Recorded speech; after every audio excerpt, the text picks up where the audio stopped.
Lahat ng SONA 2016 up to 2021, 6 na SONA. Tuwing binabanggit ni dating Pangulong Duterte ang war on drugs, nagpapalakpakan po ang lahat. Standing ovation po ang Kongreso at ang Senado. Dahil ramdam nila na may pagbabago po at tinupad ni dating Pangulong Duterte ang kanyang pinangako noon. Standing ovation. Tapos bakit ngayon sinisisi siya? Bakit ngayon mag-isa na lang siya? Di ba kayo nakinabang?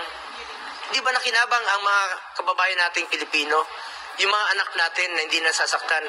Di ba importante sa atin ang buhay ng ating mga anak, ng ating mga pamilya? Nakinabang kayo ah. Nakinabang po ang Pilipino. Your concern is human rights. Mine is human lives.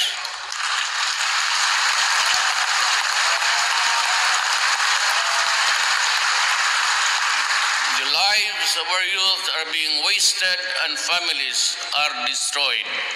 And all because of the chemical called shabu, cocaine, cannabis, and heroin. Taong bayan ang humusga.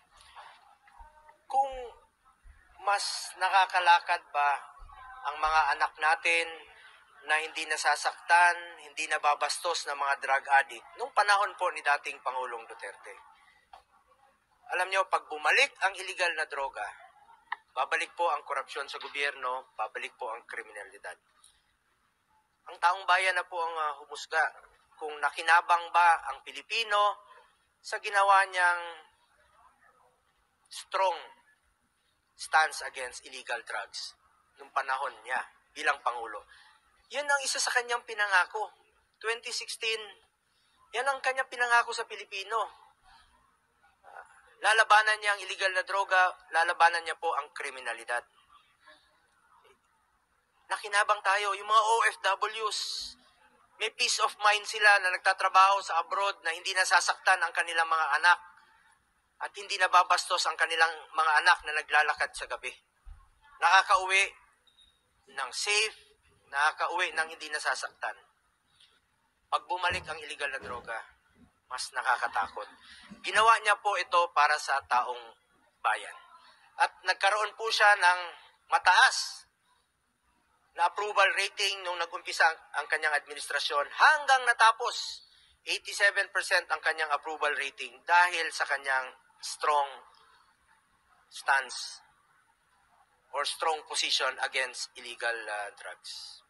Kayo na pong humusga, mga kababayan ko. At dun sa ukol naman sa reward system, wala pong reward system. Full support po si dating Pangulong Duterte sa pulis, sa uniform personnel. In fact, 2018, pinadoble niya po ang sahod ng pulis, military, uniform personnel. Pinaghirapan natin yon, pinaglaban natin yon para magampanan pa nila ang kanilang trabaho. Nadoble po ng 2018 ang sahod nila sa mga entry position. Full support po si dating Pangulong Duterte. Nung mayor siya, sinusuportahan niya po ang pulis dahil kulang talaga ang kanilang MOOE. Sinusuportahan niya. Hanggang naging presidente siya, kahit sinong mayor, kahit sinong governor, sinusuportahan niya po ang kapulisan sa mga pangangailangan nila. Pag may nasasaktan, may namamatay, pinupuntahan niya, binibisita niya. Umiikot siya sa mga kampo. Pag may mga gera o may nasasaktan, nagbibigay ho siya ng tulong sa kanila, sa mga wounded in action, talk to troops. Binibigyan niya po ng tulong yan. Pumupunta siya sa pinakasulok ng Pilipinas, even sa Hulo, para makipagpulong po sa mga tropa doon. Ibig sabihin, sinusuportahan niya po ang kapulisan, sinusuportahan niya po ang military at uniform personnel. Pero let me repeat, wala pong reward system na sinasabi nila ngayon. Masyado pong baseless accusation po ito. At ako naman po, senador na po ako 2018 2019 po ako naging senador. Dim resign na po ako October of 2018 nung tumakbo po ako bilang senador at wala na po akong kinalaman sa day-to-day operation ng President Rodrigo Duterte. At hindi naman maiwasan, panahon ng pandemya, nandyan po ako sa tabi niya, tinututukan natin paano natin malampasan yung pandemya at hindi ko naman po kinakaila sa inyo na malapit po ako sa kanya at parati ko siyang sinasamahan in my own personal capacity. Pero wala pong reward system na umiiral sa kanyang opisina. Sinusuportahan niya po ang kapulisan kung anong pwede niyang isuporta para magampanan po nila ang kanilang tungkulin. Kung kakailanganin po para magkaroon tayo ng parallel investigation dito sa Senado para malaman po natin ng katotohanan, I'm very much willing na mag-file din po ng resolution para magkaroon po ng investigation rin po dito sa Senado para malaman natin kung ano lang yung totoo. Sa lahat ng kung gusto niyo imbestigahan yung war on drugs, pwede nating pakinggan dito. Lalong-lalo na ang ating chairperson, si Senator Bato, is the chairperson of the Committee on Peace and Order at siya po ay Chief PNP para malaman natin kung ano talagang totoo at ano po yung naidudulot nito at tulong nito sa ating mga kababayan. Nakatulong ba ito sa ating pamumuhay, ang war on drugs? Kung tahimik bang nakakauwi ang ating mga anak na hindi nasasaktan? Alam mo, ang ayaw ko pong mangyari na ang taong bayan po ang takot maglakad sa gabi.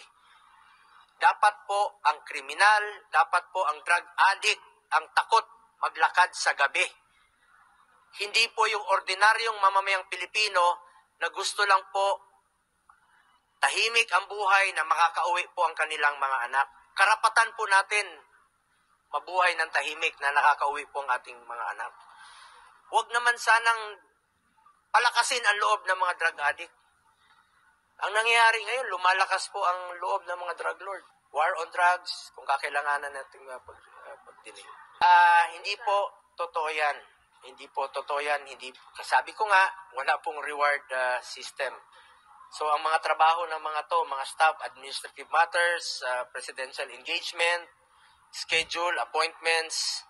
Kawawa naman yung mga Pilipino na mga ordinaryong staff na nagtatrabaho, nadadamay dito sa mga baseless accusation, mga hearsay.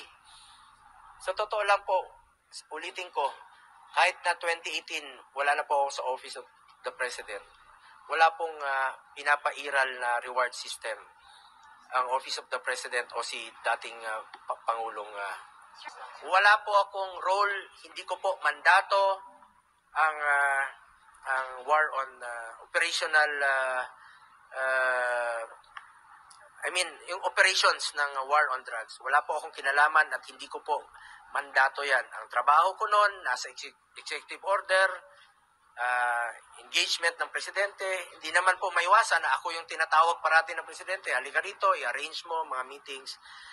Pero hindi po sa operations ng war on drugs. Wala po akong kinalaman dyan at hindi po ako involved sa war on drugs.